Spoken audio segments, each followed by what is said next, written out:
गोकुल में किस उत्सव की तैयारी है? सब गोप गोपियाँ नए नए वस्त्र पहने घूम रहे हैं और आप ये ध्वज दंड किसके लिए बना रहे हैं? देवराज इंद्र की पूजा करने के लिए ये सारी तैयारियां हो रही हैं। लल्ला, महामुनि अभिलाष को प्रणाम करो।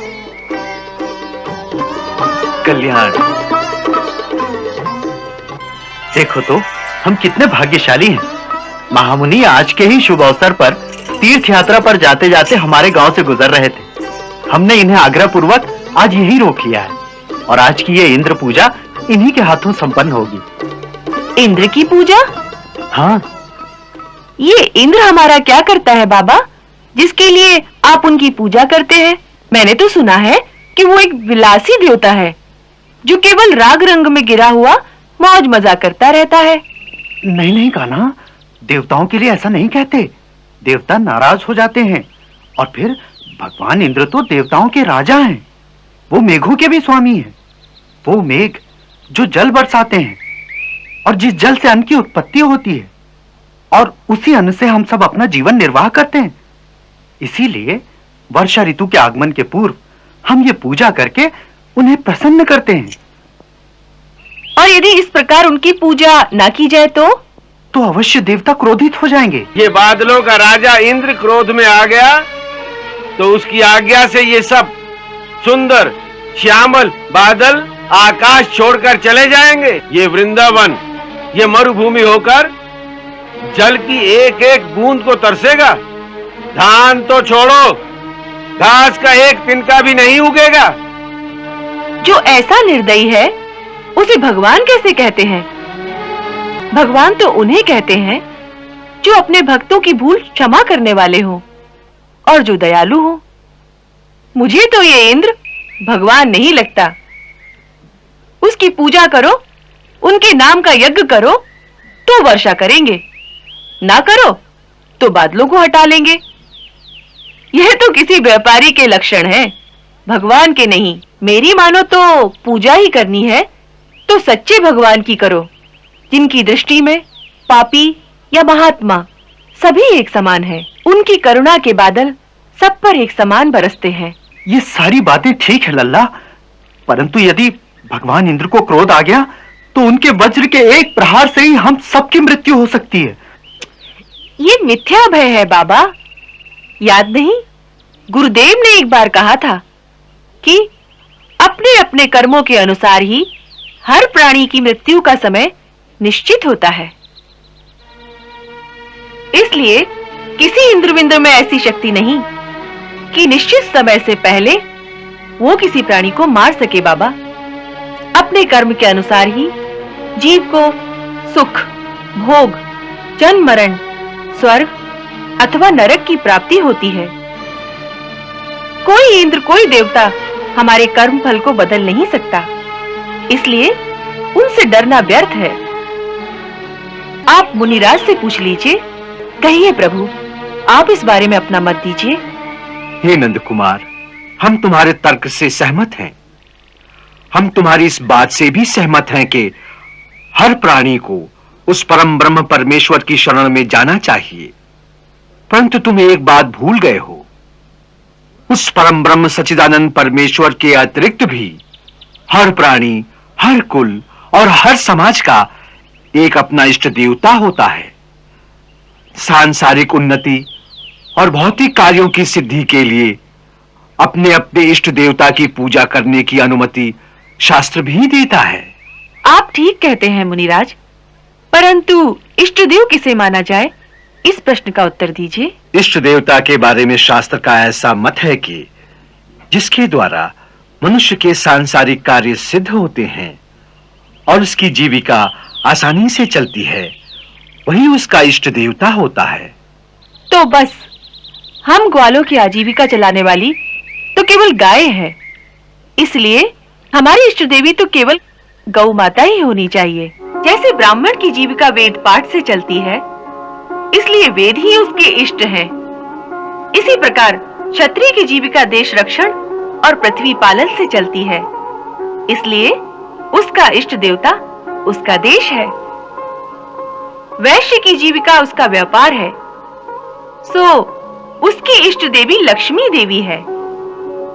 उसी प्रकार हम गोपालों की एकमात्र जीविका गोपालन ही है।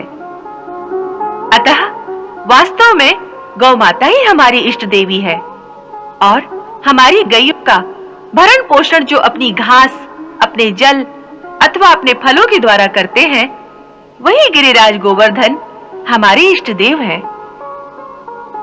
वो हमारी गैयों की सदा वृद्धि करते हैं, इसीलिए ही उनका नाम गोवर्धन है। इसलिए आज से अगर हमें इष्ट देव की ही पूजा करनी है तो हमें इंद्र यज्ञ को छोड़कर गिरि यज्ञ और गौ यज्ञ आरंभ करना चाहिए। आहा, हे नंद कुमार, आज तुमने हमारी आंखों से कितने ही पर्दे हटा दिए। तुम सत्य कहते हो व्रजराज कुमार। हमारे पूज्य गुरुदेव ने भी अपनी अंतिम समाधि से पहले हमें यही रहस्य बताया था। गिरिराज गोवर्धन श्री हरि के वक्ष से प्रकट होने वाले स्वयं शालिग्राम स्वरूप ही हैं। इसीलिए उनकी प्रदक्षिणा करने के विचार से आज हम यहां आए थे।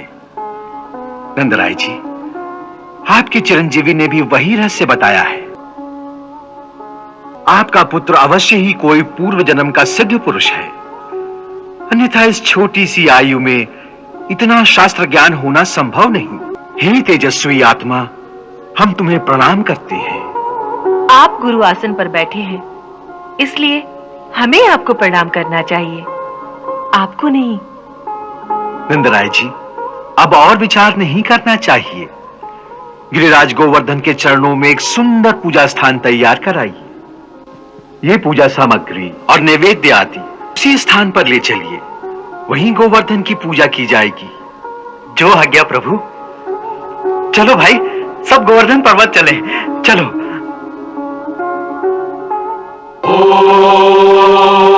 अग्नये स्वाहा सोमाय स्वाहा।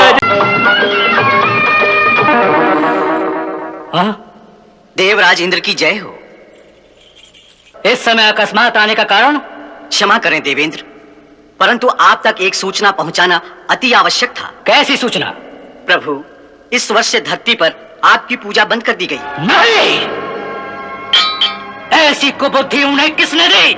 जी, नंद गोप का पुत्र है कृष्ण, उसी के कहने से उन्होंने आपकी पूजा त्याग गाय और गोवर्धन पर्वत की पूजा शुरू की। कृष्ण? जी हाँ, अभी तो बालक ही है। तुम्हारे कहने का अर्थ यही है कि अब वो देवताओं को छोड़कर पत्थरों और पहाड़ों की पूजा करेंगे? जी स्वामी, ऐसा ही निश्चय उन्होंने किया है। इसके लिए उन्हें भयानक दंड भुगतना पड़ेगा। तुम प्रलय करने वाले मेघों के नायक संवर्तक मेघ को तत्काल मेरे सामने उपस्थित करो। जो आज्ञा। देखो तो, एक साधारण मानवीय बालक के कहने पर उन्होंने देवताओं के राजा का भी तिरस्कार कर दिया। परंतु स्वामी, आपने तो कहा था कि कृष्ण के रूप में स्वयं भगवान ने जन्म लिया है। जब गर्भ में पधारे थे, तब गर्भ स्तुति के लिए आप ही तो ब्रह्मा जी और श्री नारद के साथ मृत्युलोक में गए थे, आपको याद है ना? हाँ हाँ, हमें सब याद है शची, परंतु हो सकता है कि हमने उस समय उन्हें पहचानने में भूल की हो, अथवा ये बालक जो कृष्ण कहलाता है ये कोई और है, क्योंकि यदि ये भगवान है तो इस प्रकार देवताओं का निरादर कभी नहीं कर सकता। और फिर राजा तो राजा होता है, स्वयं भगवान को भी स्वर्ग के राजा का आदर ही करना चाहिए। देवराज इंद्र को सेवक का प्रणाम।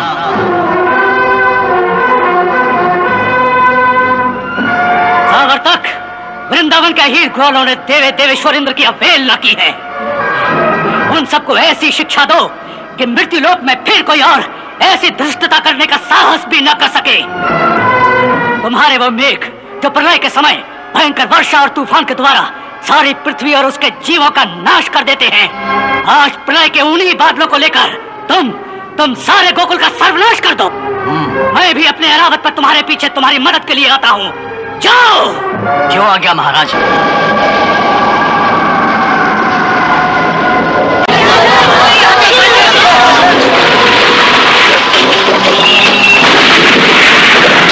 अच्छा, तो इंद्र स्वयं वध से लेकर आ गया है। अब तो गोकुल वासियों की रक्षा करनी पड़ेगी।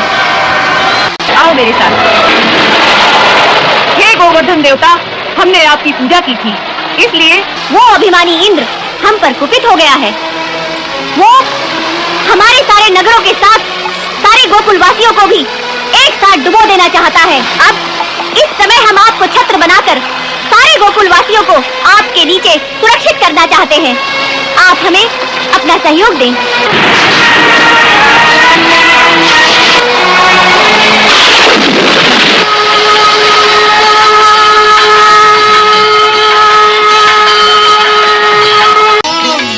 त्राहिमाम, त्राहिमाम, त्राहिमाम, त्राहिमाम, त्राहिमाम, त्राहिमाम। रक्षा करो प्रभु, रक्षा करो। हे प्रभु, हे दीनदयाल, मुझे क्षमा कीजिए। मुझसे बहुत बड़ी भूल हो गई है प्रभु।